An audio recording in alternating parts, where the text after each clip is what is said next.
그러면 여러분들 교재 이제 첫 장을 넘기시면은 이렇게 되어 있습니다. 신앙 요리 문답 이렇게 되어 있는데요. 신앙 문답 해설 이렇게 부제가 붙어 있는데, 이 신앙 문답 해설이라는 말은 보통 이제 신앙 요리 문답 이렇게 이야기를 합니다. 그래서 이 요리라는 말이 무슨 뜻이냐면은 주요 교리의 줄임말입니다. 그래서 요리 이렇게 이야기를 한다. 이것은 이제 카테키즘이라는 그런 영어를 우리식으로 번역을 해놓은 겁니다. 한번 따라해 볼까요? 신앙 요리 문답. 그렇게 여러분들 한 번쯤 들어보셨을 거예요. 신앙 요리 문답. 그런데 이 교재를 만들면서 한번 우리 교역자들도 의논을 해봤거든요. 요리문답이라는 말 자체가 어감이 좀 이상하다. 요즘 하도 이제 백종원이니 뭐 이런 분들이 나와서 요리 강의를 많이 하니까 이게 요리가 그 요리냐 굉장히 헷갈린다는 거예요. 그리고 특히 이제 우리 자녀들이 봤을 때는 이 한자말을 이해를 잘 못할 수 있다. 그래서 그냥 신앙 교리 문답 또는 신앙 문답 이렇게 했으면 좋겠다. 그리고 저희는 그냥 신앙 문답이라고 그렇게 하기로 했습니다. 이해를 해주시기를 바랍니다. 원어는 이 카테키즘이라는 말이다 하는 겁니다. ABC다 이렇게 얘기를 한 것은 아주 기초적이다 그런 말입니다. 우리가 기독교라는 이제 종교를 갖고 있는데 우리가 믿는 것 이걸 신앙이라고 하잖아요. 근데 이 신앙의 아주 기초적인 것이다. 그렇기 때문에 어떻게 보면 너무 잘 아는 것들이에요. 그런데 설명하라고 하면 참 쉽지가 않다 하는 겁니다. 그래서 여러분들에게 한번 이 시간을 꼭 마련을 해야 되겠다라고 생각을 했습니다. 우리가 종교개혁의 후손이잖아요. 종교개혁을 단행했던 사람들이 크게 이제 한 세 사람 정도 있어요. 쯔빙글리, 그 다음에 루터, 칼빈. 거기에다가 이제 부처라는 사람을 이렇게 추가하기도 하는데, 그 가운데 칼빈이 우리 대전 장로교회 이 장로교의 시조예요. 장로교. 루터는 루터교의 시조가 되겠죠. 근데 우리 장로교의 시조는 누구다? 칼빈이다. 그래서 여러분들이 이 칼빈에 대해서 많이 이야기를 교회 안에서 듣게 되는 것입니다. 장로교에서는 뭐라고 하느냐 이렇게 이제 묻는 거죠. 그럼 웨슬리는 어떤 교단의 시조가 될까요? 감리교요. 감리교. 예. 그렇게 얘기들을 하는 것입니다. 자, 그리고 성결교는 시조가 따로 없어요. 성결교는 우리나라에 들어와서 자생적으로 생겨난 교단이에요. 성결교는. 근데 침례교 같은 경우는 굉장히 개교회 중심적이어서 따로 이렇게 어떤 시조랄까 이런 창시자랄까 이런 이야기들은 잘 하지 않습니다. 크게 중요한 것은 장로교의 칼빈, 루터교의 루터, 감리교의 웨슬리 이런 정도 우리들이 알아두면 되겠어요. 그렇다면 이제 중요한 것은 우리 대전 장로교회가 장로교니까 칼빈이 뭐라고 이야기를 했느냐 이것을 우리가 한번 알아볼 필요가 있다는 거죠. 칼빈은 이렇게 얘기했습니다. 한번 따라해 봅시다. 하나님의 교회는 교리 교육 없이는 유지될 수 없다. 예. 그러니까 하나님을 모시고 살아가는 교회라면 반드시 어린 자녀들부터 교리 교육을 실시해야 된다. 그래서 저희들이 장로교 같은 경우는 이 교리를 어려서부터 굉장히 많이 강조를 해요. 그런데 이제 요즘 현대 문화 속에서는 이런 교리 교육이 좀 딱딱하다 보니까 애들 떨어져 나간다, 혹은 너무 이렇게 오래 걸린다, 그래서 많이 건너뛰는 그런 경향이 있어요. 그러다 보니까 문제는 뭐가 되냐면은 교회는 부흥을 하는데 교회가 이단으로부터 굉장히 많은 공격을 받는다는 거죠. 이단들은 우리들의 이 교리 교육의 틈을 헤집고 들어와서 너 구원 받았냐? 네가 믿는 하나님에 대해서 너 설명할 수 있느냐? 이런 식으로 우리를 질문을 하고 들어오니까 문제는 우리 교인들이 여기에 대해서 정확하게 답변들을 잘 못하게 된다라는 것입니다. 이건 교회의 책임이라는 거죠. 그리고 그 교회의 책임이 바로 이 수요 예배에 있습니다. 주일 예배는 누구라도 들어와서 함께 예배를 드릴 수 있는 아주 평이한 그런 설교를 하게 되고요. 금요기도에는 그야말로 우리가 하나님께 부르짖고 응답받는 그런 체험을 중시하고요. 새벽은 우리가 고요히 묵상을 하는 그런 시간이라면 수요 예배는 교리교육입니다. 본래부터 수요 예배는 계속해서 교리교육을 반복을 했어요. 근데 이 수요 예배가 흔들리고 수요 예배가 변질이 되다 보니까 교회가 교리교육을 제대로 안 시킨다, 이제 이런 어려움에 우리들이 부딪히게 된 것입니다. 우리는 장로교입니다. 그래서 칼빈의 이야기를 우리가 다시 한번 새겨들을 수 있어야 되겠습니다. 그 당시에도 수많은 이단들과의 싸움이 있었어요. 그 영적 싸움에서 칼빈이 어떻게 이겨냈느냐? 결국 교리교육을 시켰다는 겁니다. 이것으로 많은 유혹들을 물리칠 수 있었던 것입니다. 다시 한번 따라해 봅시다. 하나님의 교회는 교리교육 없이는 유지될 수 없다. 우리가 꼭 이것을 기억합시다. 그래서 성경 다음으로 가장 중요한 교육이 뭐냐? 교리교육이다. 이게 우리 기독교의 지금 전승이에요. 성경 교육 다음으로 교리교육을 가장 중요하게 시켜라. 주일학교에서 우리 아이들에게 가르쳐야 될 것은 성경과 교리, 이 두 개다. 그 밖에 다른 것들은 다 부차적인 것들이다. 우리들 이렇게 꼭 기억하고 선생님들도 이 교리교육에 대해서 관심을 좀 가져주시길 바랍니다. 자, 그러면 여러분들 이 교리교육에 좀 딱딱하지만 성실하게 우리가 임하겠습니다 하는 그런 마음으로 여러분들의 서명을 한번 해주시길 바랍니다. 서명하고 거기에 오늘 7월 7일이죠. 시작한 날짜를 기록해 놓으시면 좋겠습니다. 자, 되셨죠?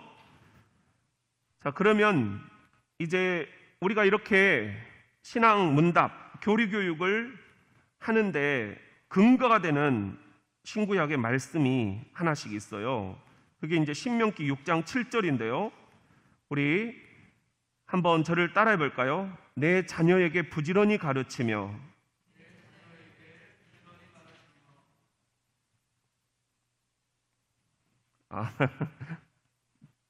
좀 다음에 할게요. 아니, 먼저 할까요? 자, 집에 앉았을 때든지 길에 행할 때든지 누웠을 때든지 일어날 때든지 이 말씀을 강론할 것이며, 지금 여기에 내 자녀에게 부지런히 가르치며, 이게 교리교육이에요. 구약은 여기도 써져 있지만은 성경 전체 66권 가운데 구약이 30 몇 권이죠? 39권이죠. 이걸 계속해서 핵심을 어떻게 가르칠 것인가, 이것은 정기적으로 문답을 하는 그런 교육을 해왔다라는 거예요. 그러니까 유태인들은 질문을 굉장히 중요하게 생각하죠. 그리고 거기에 대해서 생각해보고 답변하게 하잖아요. 어렸을 때부터. 이게 이제 교리교육입니다. 그리고 신약의 근거가 되는 말씀은 마태복음 16장 15절 말씀인데요. 한번 따라해 볼까요? 이르시되 너희는 나를 누구라 하느냐? 시몬 베드로가 대답하여 이르시되 이르되겠네. 주는 그리스도시요 살아계신 하나님의 아들이시니이다. 예, 그러니까 너희는 나를 누구라고 하느냐? 예수님이 질문을 던졌잖아요. 여기에 대해서 베드로가 주는 그리스도시요 살아계신 하나님의 아들이시니이다 답을 했잖아요. 이렇게 질문과 답변으로 신앙의 핵심을 가르쳐라. 이게 교리교육이다.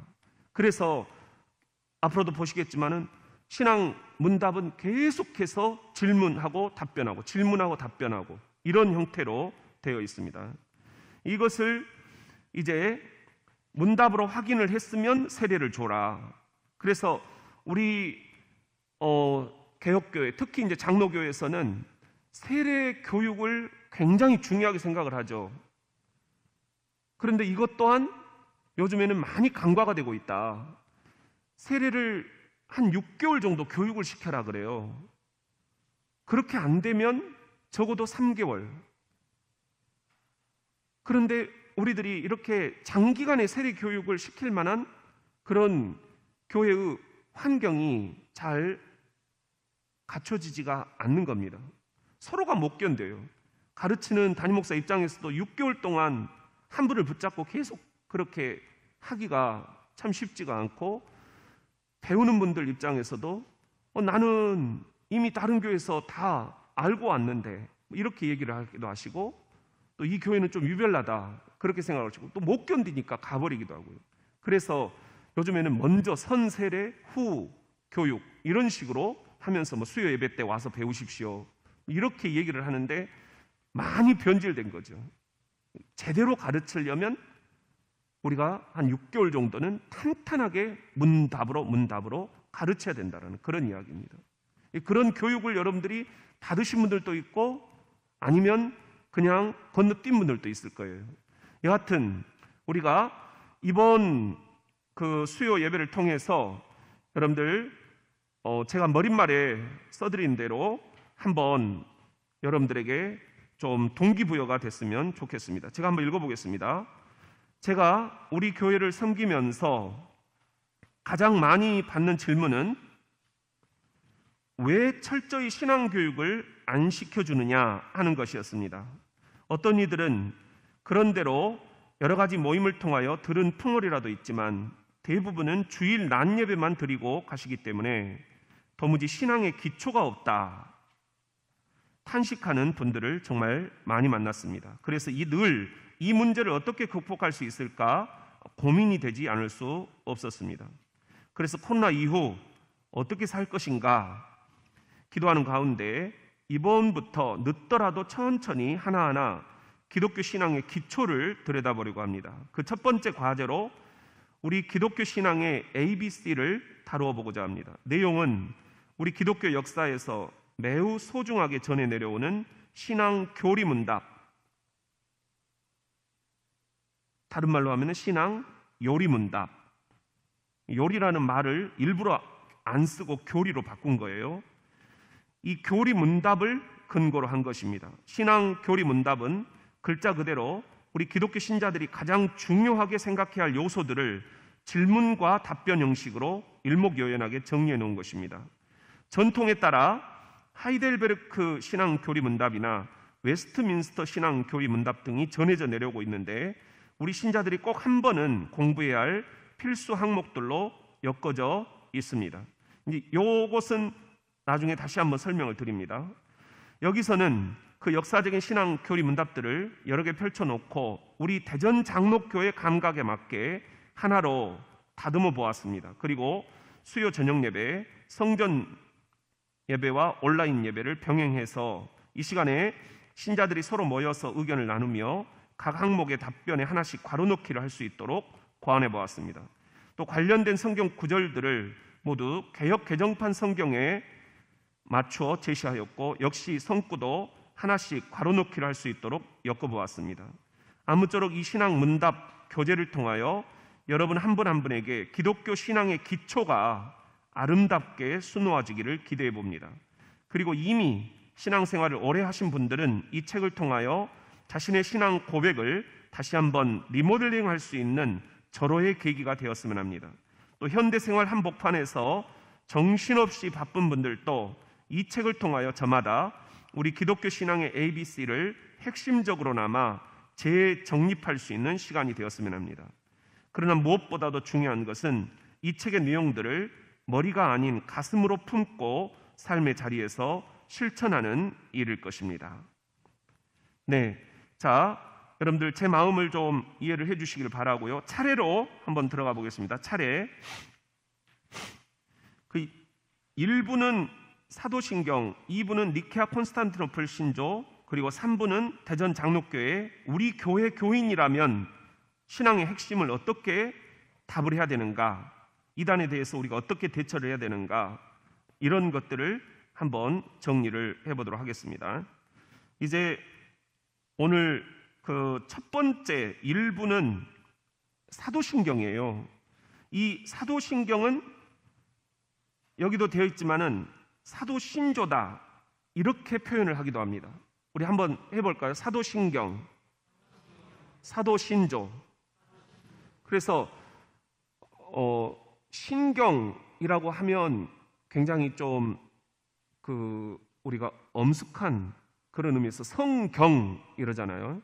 그것처럼 신경 이렇게 표현을 하기도 하고, 이제 신조라고 할 때는 우리가 나의 신조, 내가 생각하는 생각, 그 틀, 이런 것들을 우리가 이야기를 하는데, 이 경중을 따지기보다는 그동안 전통적으로는 신경 이렇게 얘기를 해왔는데, 이제 현대 교회로 이렇게 우리들이 내려오면서 사도신경이라는 말을 사도신조라고도 표현을 한다. 우리들이 그렇게 이해를 했으면 좋겠습니다. 근데 이것은 이제 번역을 어떻게 하느냐 하는 거고요. 이것의 원문은 이제 크레도예요. 크레도. 한번 따라해 볼까요? 크레도. 크레도라는 말은 나는 믿습니다, 그런 말이에요.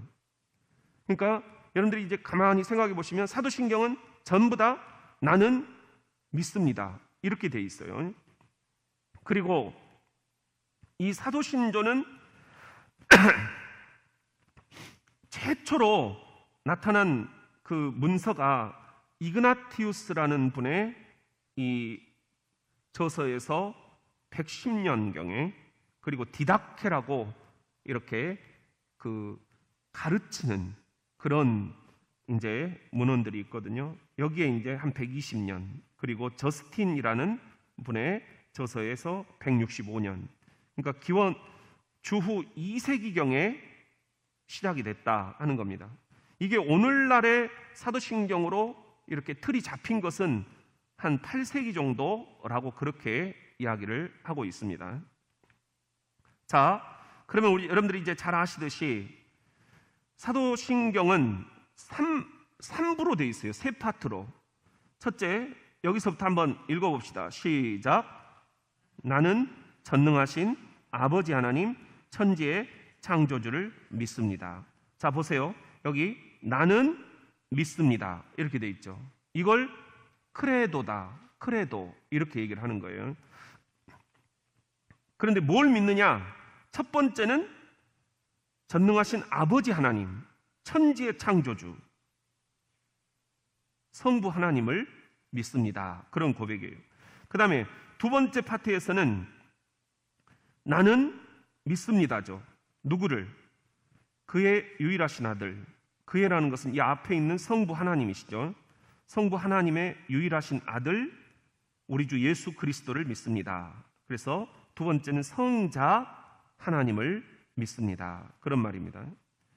그분은 성령으로 잉태되어 동정녀 마리아에게서 나시고 본디오 빌라도에게 고난을 받아 십자가에 못 박혀 죽으시고 장사된 지 사흘 만에 죽은 자 가운데서 다시 살아나셨으며, 근데 이제 보통 이 사도신경에 이 사이에 음부로 내려가사, 그런 이제 표현이 있어요. 근데 이것은 이제 우리 장로교 전통에서는 그냥 가로치기로 그것은 이렇게 생략을 하고 있어요.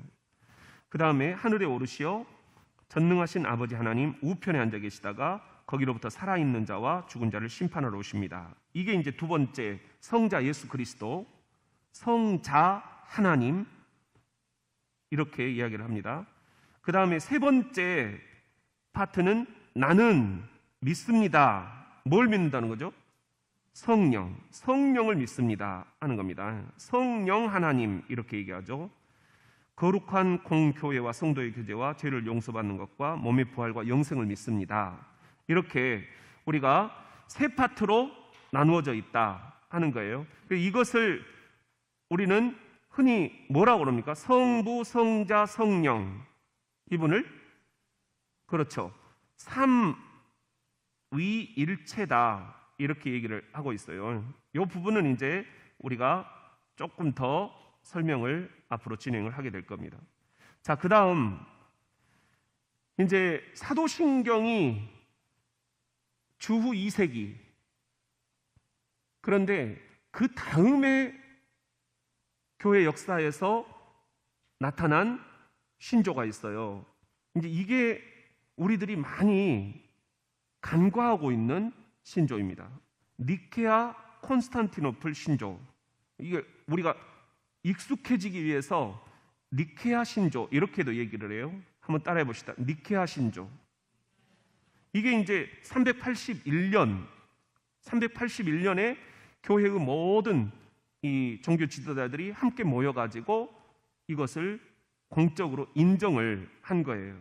이 니케아 콘스탄티노플 신조, 이것은 사도신경하고 딱 차이가 나는 게, 첫 번째는 우리는 믿습니다, 이거라는 거예요. 한번 자세히 보면은요, 이것도 성부, 성자, 성령 세 파트로 구분이 되어 있는데, 여기 보셔요. 니케아 신조는 우리는 믿습니다, 이렇게 되어 있죠. 아까 사도신경은 뭐라고요? 나는 믿습니다. 그러니까 나의 신앙, 너는 뭐라고 생각하느냐, 그거예요. 근데 니케아 신조는 너희 교회 공동체가 나를 뭐라고 생각하느냐, 그러니까 공동체의 신앙 고백을 우리들에게 요구하시는 거예요. 이게 이제 차이가 있다 하는 겁니다. 우리 니케아 신조, 그 다음에 두 번째 니케아 신조도 보면은 두 번째 파트는 우리는 믿습니다. 누구죠? 예수 그리스도죠. 그러니까 성자 예수 그리스도, 성자 하나님. 그리고 이제 쭉 가면은 세 번째 파트도 우리는 믿습니다. 그래서 성령 하나님, 이렇게 나눠집니다. 그런데 지금 보시듯이 이 니케아 콘스탄티노플 신조는 사도신경보다 좀 더 자세히 기록이 되어 있어요. 길이도 좀 길어요. 그리고 문체가 좀 더 사도신경보다는 친절하고 자세하고 좀 화려해요. 이런 차이가 있다. 그리고 요즘에 이제 교회에서는 주일 낮 예배 때는 보통 니케아 신조를 고백하도록 그렇게 하고 있어요. 근데 우리 한국 교회가 그걸 잘 안 해요. 세계 교회들은 주일 낮 예배 때는 니케아 신조를 고백하게 하고, 그리고 세례 받을 때는 사도신경을 고백하게 하고, 이렇게 이제 구분을 하고 있거든요. 근데 우리 한국 교회는 니케아 신조 자체가 생소하니까 그냥 전부 다 사도신경으로 통일을 하고 있는 거죠. 이런 차이가 있다. 자, 그러면 우리가 한번 읽어볼 필요가 있습니다. 우리 니케아 신조에 대해서 같이 한번 천천히 읽어볼까요? 자, 시작.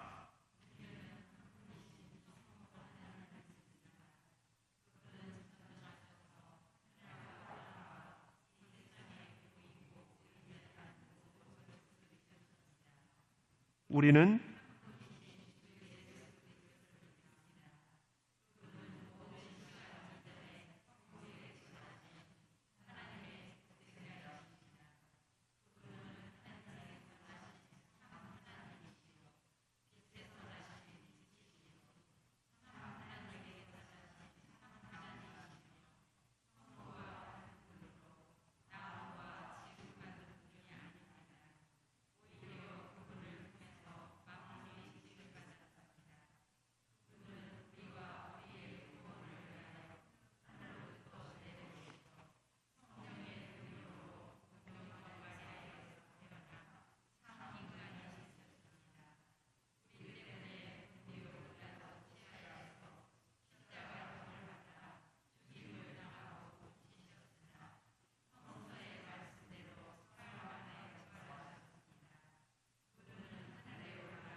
우리는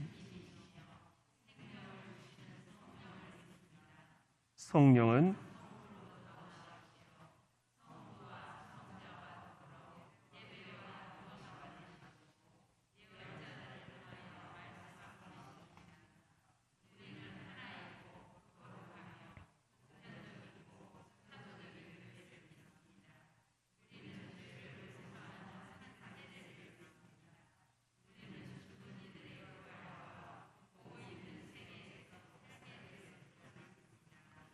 아멘. 어때요? 약간 사도신경하고 좀 감각이 다르게 느껴지시죠? 지금 이렇게 세계교회가 이 니케아 신조를 주일 낮 예배 때 하나님 앞에 고백하고 있다. 이것도 우리들이 좀 참고로 알아두시고, 그러나 우리 한국교회가 지금 사도신경으로 통일을 해서 주일 낮 예배나 혹은 뭐 새벽 예배나 모든 예배 때 우리가 사도신경을 외우잖아요. 또 세례 문답 교육을 할 때, 세례 받을 때도 사도신경을 이제 세계교회에서는 그렇게 하도록 하고 있는데, 우리는 사실 세례 받을 때 사도신경 확인을 안 하잖아요. 그렇죠? 그냥 막 세례를 베풀죠. 이런 면에서 굉장히 철저하게 세계교회가 이 교리문답을 하고 여기에 준해서 합격한 사람만 세례를 주고, 그래서 그 이단들이 함부로 이렇게 교회를 어지럽히지 못하도록 애를 쓰고 있다. 워낙 많은 경험 때문에 그래요. 그런데 우리 한국교회가 이 부분을 잘 안 하다 보니까 너무 이단들이 많아져 버렸다 하는 이런 반성들을 다시 한번 해보게 됩니다. 자, 지금 이야기한 게 이제 두 가지였어요. 첫 번째가 뭐였죠? 제일 처음에 우리들의 신앙 고백은 사도신경. 우리들 두 번째 신앙 고백은 니케아 콘스탄티노플 신조, 줄여서 니케아 신조. 그리고 이제 그 이후로도 신조들이 계속 교회에서 이제 나온 거예요.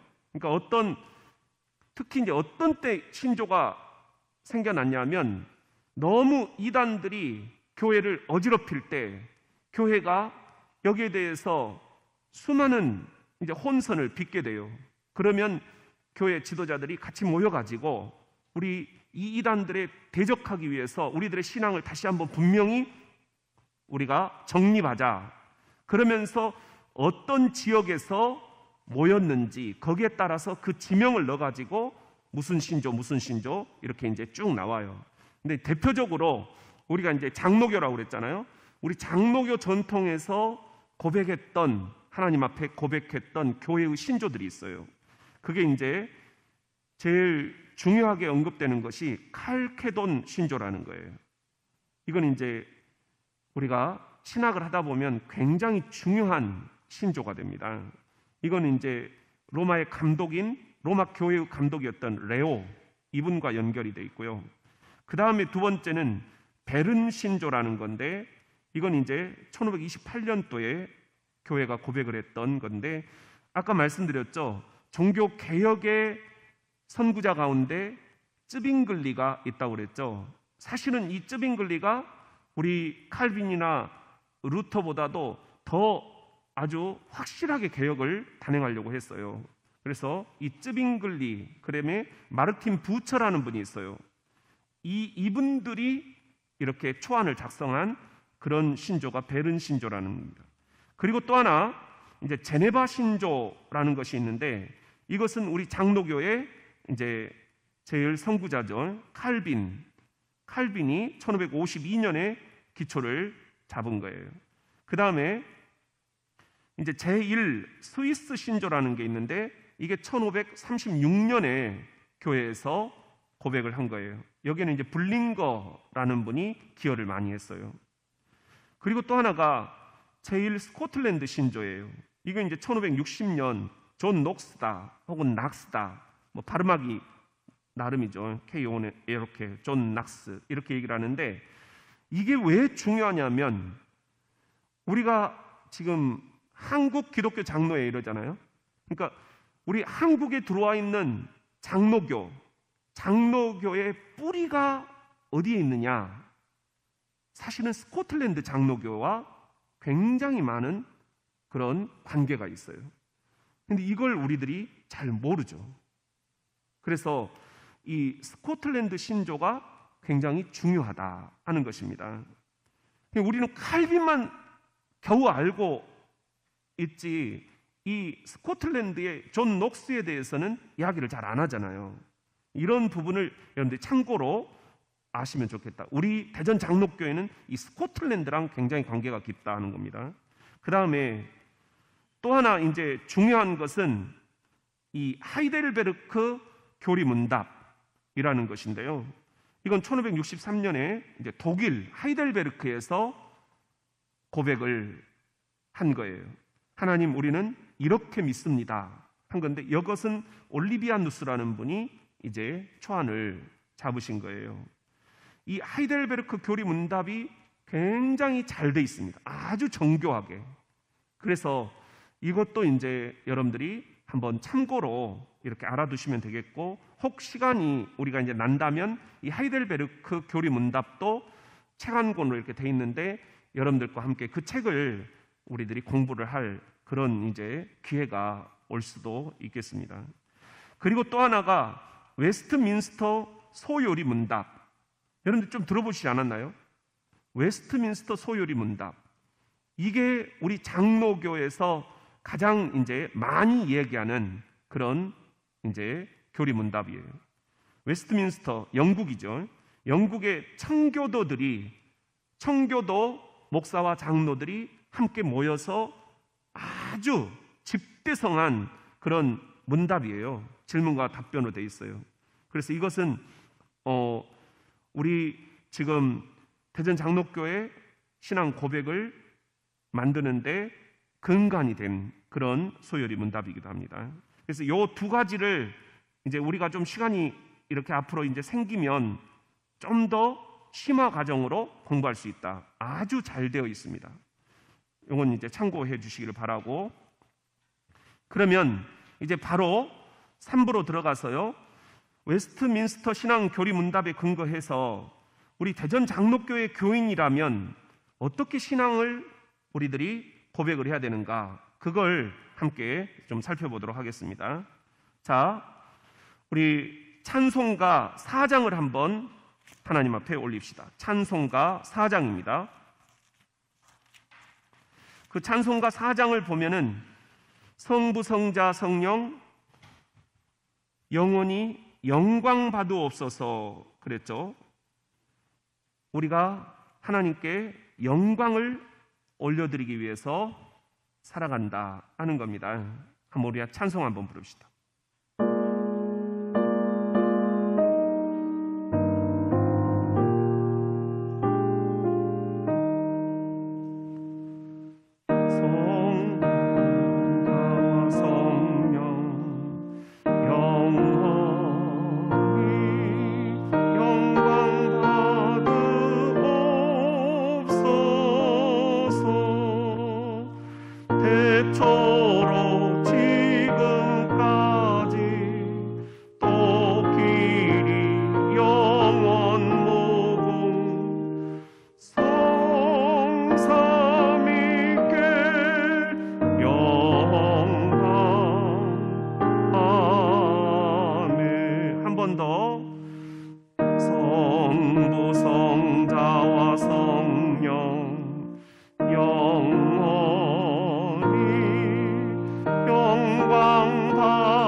찬송가의 맨 이 앞부분에 이렇게 영광이라는 영광송이죠. 이런 찬송들을 배치를 해놨을까요? 이것도 다 생각이 있어서 그런 거거든요. 그러니까 우리가 제일 먼저 해야 될 것은 찬송 가운데 하나님께 영광을 올려드려야 된다 하는 것입니다. 근데 우리도 이제 자꾸 예배를 현대화하면서 이 앞부분에 있는 찬송들을 잘 안 부르려고 그래요. 너무 좀 고리타분하다 이런 느낌이 좀 드는지, 이런 것도 우리들이 한번 생각을 해봐야 된다. 이것은 우리 이 신앙 요리문답 제1문과 관계가 있는 그런 찬송이다 하는 것입니다. 자, 이 신앙 요리문답은 이제 몇 개의 파트로 나눠져 있는데, 이게 제1과 이것은 인생의 목적에 대한 거예요. 이 질문과 답을 우리들 같이 한번 살펴보겠습니다. 자, 첫 번째 질문이 뭡니까? 시작. 사람의 첫째 목적은 무엇입니까? 인간이 살아가는 첫 번째 목적은 뭐냐? 그 답은 하나님을 바르게 알고 삶 전체를 바쳐 그분을 영화롭게 하며, 영화롭게 한다는 것이 하나가 있고요. 그 다음에 영원토록 그분을 뭐한다? 즐거워한다. 이것이 두 번째. 이 두 가지 목적을 우리들이 분명하게 고백을 해야 된다. 이거 고백하지 않으면 세례 주지 말라는 거예요. 자, 이것에 관련된 성경 구절은 시편 37편 4절입니다. 시작. 또 여호와를 기뻐하라. 그가 내 마음의 소원을 내게 이루어 주시리로다. 여호와를 기뻐하라 하는 거예요. 그러니까 우리들이 이 두 가지 요소를 인생의 첫 번째 목적으로 두고 살아가야 된다. 여러분 그러십니까? 여러분은 인생의 목적을 무엇으로 삼고 계십니까? 자녀 잘 되게 하는 것, 혹은 내가 빨리 성공하는 것, 아니면 조금 더 높은 지위에 내가 올라가는 것, 뭐 다양한 것들이 있을 수 있잖아요. 그런데 그런 것들은 다 부차적인 목적이고, 제1되는 목적, 첫 번째 목적은 뭐냐? 하나님을 영화롭게, 그리고 그분을 즐거워하는 것. 이것이 여러분의 목적이 되어야 된다는 거예요. 그런데 우리 기쁨을 재건하라에서 공부를 했어요. 실은 이 답에 이렇게 두 가지로 나누는 것 자체가 잘못됐다라는 거였죠. 그때 뭐였죠? 그분을 영화롭게 하며 영원토록 그분을 즐거워하는 것입니다. 그랬는데 사실은 이것이 한 문장이어야 된다. 한 문장이어야 된다. 그리고 우리는 너무 하나님께 영광, 여기에다가만 이렇게 초점을 맞추고 있는데, 진짜 우리가 중요한 걸 놓쳐버리며 산다. 그게 뭐였어요? 하나님을 즐거워하는 것이다. 예배에서 가장 중요한 요소가 하나님을 즐거워하는 것인데, 우리들 너무 인상 쓰고 예배드리고 너무 장례식처럼 찬송 부르고 너무 우리가 경건, 엄숙 여기에 이렇게 몰입을 해 있다 보니까 기쁨, 즐거움, 축제 이런 것을 놓쳐버린다는 거예요. 예배는 뭐냐? 이 예배라는 것은 잘 한번 생각해 보세요. 구약의 제사라고 그랬죠. 그러면 구약의 제사가 뭐였나요? 한 마리 어린 양, 그를 잡아서 그의 피를 뿌려서 이스라엘 백성들이 자신의 죄를 대신 용서를 받았어요.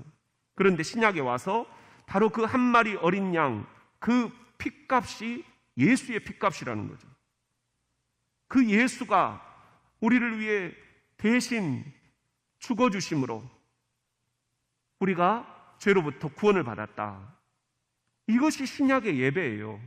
그렇다면 우리의 예배는 축제가 되어야 된다는 거예요. 우리가 예수님 때문에 죄로부터 구원받았다. 구원의 축제가 되어야 된다는 거예요. 그 예배의 정의는 뭐냐? 예수 그리스도 안에 나타난 하나님의 구원 역사를 재연하는 것이다. 재연이라는 게 뭐냐 하는 거예요. 이게 이제 perform이라는 말인데, 여러분들 perform이라는 말을 연기한다 그런 말이잖아요. 그러니까 예배는 우리가 구원받은 자로서 정말 우리들이 하나님 앞에 제대로 된 연기를 해드리는 것이 돼야 된다. 그러려면 우리 안에 진짜 기쁨이 있느냐? 너무 예배를 우리들이 이렇게 장례식 분위기로 드리는 것이 우리 장로교 예배의 특징이다. 이렇게 이제 많이 이야기를 하거든요.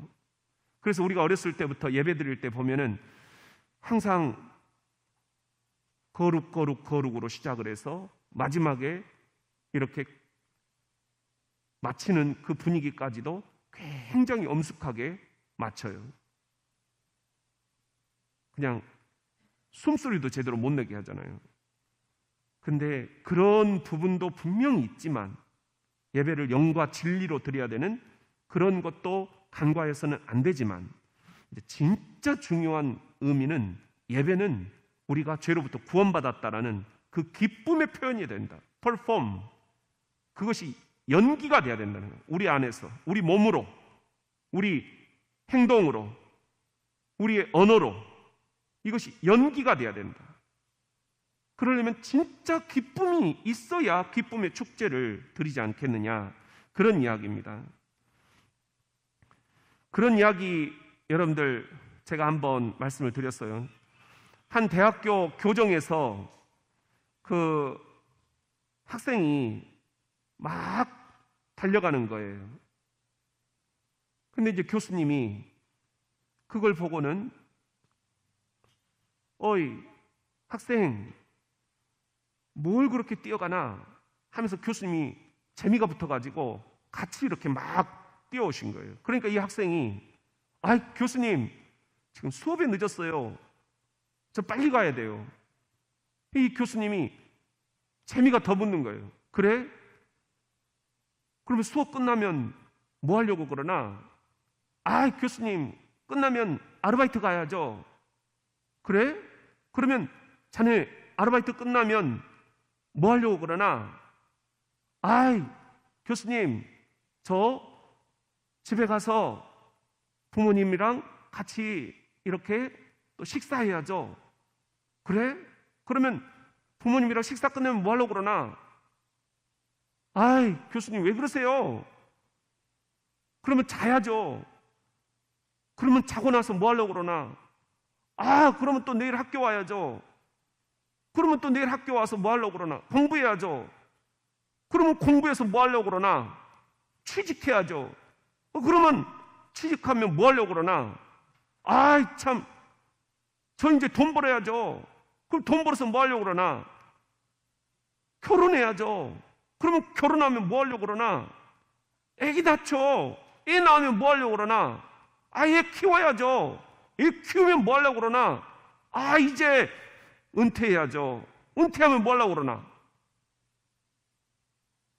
은퇴하면 글쎄요, 못 해본 세계 일주를 한번 해야죠. 그래? 그러면 자네 세계 일주하고 나면 뭐 하려고 그러나? 죽어야죠.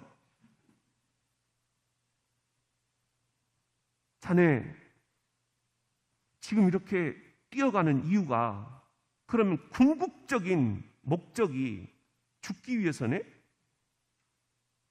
이 청년이 갑자기 뛰어가던 걸음을 멈춘 거예요. 아, 내가 지금 이렇게 뛰어가는 게 교수님 말씀대로라면 진짜 마지막 죽기 위해서 뛰어가는 거구나. 여러분은 지금 인생의 목적을 무엇으로 삼고 계십니까? 우리도 자녀들 키워야 되고 부모님 돌봐야 되고 또 집도 사야 되고 또 땅도 사야 되고 정말 우리들이 하고 있는 이 많은 일들, 이게 우리의 궁극적인 목적은 아니잖아요. 그럼 궁극적인 목적이 뭐냐? 이 청년처럼 죽기 위해서 그러면 사는 거냐? 세례문답 제1번 질문은 그거예요. 당신이 인생을 산다면 제일 되는 목적은 뭡니까? 여기서 제일 되는 목적이라는 게 이게 영어 원문에는 이제 이렇게 나와 있어요. 영어 원문에 나와 있는 걸 보면은요, 지금 제1 목적, 이것을 What is the chief end 이렇게 되어 있어요. 여기서 chief라는 말은 최고의, end라는 것은 끝, 목적, 그런 말이에요. 인간의, 여기서 man이라는 것은 사람의, 인간의 같은 의미예요. 이 인간의 가장 중요한 최고의 목적은 뭡니까? 하는 겁니다. 이 질문을 우리가 한번 던져봐야 된다는 거죠. 그리고 교회에서 수요 예배 때 이거 가르치라는 겁니다. 아무리 시대가 변해도 가르쳐야 될 건 가르치라는 거예요. 이걸 자꾸 교회가 놓치니까 교회가 자꾸 탈선을 하고 교인들이 자꾸 이단에 밥이 돼버린다. 자, 그러면 이거 원문에는 뭐라고 되어 있느냐? 우리가 잘 알듯이 man's chief end, 사람의 가장 중요한 인생 목적은 is to glorify God, 하나님을 영화롭게 하고, 영화롭게 한다는 게 뭔 말입니까? 하나님께 영광을 올려드린다. 다른 말로 하면은 나를 드러내지 않는다는 거예요. 설교 시간에 설교자가 자기를 드러내면 안 된다는 거예요. 우리가 헌금도 자기를 드러내면 안 된다는 거예요. 교회 봉사도 나를 드러내기 위한 봉사는 안 된다는 거예요. 찬양도, 기도도 우리의 가장 중요한 목적은 누구를 영화롭게? 하나님을 영화롭게, 하나님이 드러나야 된다 하는 겁니다. 하나님이 드러나야 된다. 근데 그러고 있느냐? 이거 교육시켜라. 자녀들에게도 이거 교육시켜라, 부모가. 그 다음에 두 번째 보면은 사람의 가장 중요한 목적은 and to enjoy him 그랬어요. 여기서 H가 대문자로 되면은 그분이라는 건데 바로 하나님, 예수님, 그분을 나타낼 때 대문자로 써요. H를. 자, 그분을 enjoy, 즐거워한다. enjoy한다 그러잖아요. 그분을 즐거워한다. forever, 영원토록. 여기서 이제 문제는 enjoy가 도대체 뭔 뜻이냐는 겁니다. enjoy. 다른 말로는 우리가 즐거움, 또 기쁨, 이런 말이 있죠. 그러니까 우리의 신앙생활에 즐거움이 있느냐? 하나님을 즐거워하는 사람이 그게 어디서 나타나느냐는 거예요. 하나님께 예배드리는 데서 나타나야 되지 않느냐. 그래서 가장 중요한 게 예배에 즐거움이 있느냐. 우리가 예배를 정말 즐겁게 드려야 된다. 할렐루야. 예, 오늘 이거 딱 하나 우리가 같이 일문일답 우리 공부하고 이제 넘어갈 텐데요. 속도를 좀 빨리빨리 빼면 이제 여러분들 교재가 적어도 한 12주 정도 걸릴 거고, 속도를 우리들이 천천히 제대로 한다고 하면 이게 1년짜리 52주가 걸리기도 하고 그래요. 근데 이제 여러분들과 함께 이 부분을 이렇게 앞으로 해 나가도록 이제 그렇게 하겠습니다. 오늘 우리가 공부했던 거 다시 한번 제가 질문을 한번 던질게요. 여러분들 답을 한번 해보세요. 자, 사람의 첫째 목적은 무엇입니까?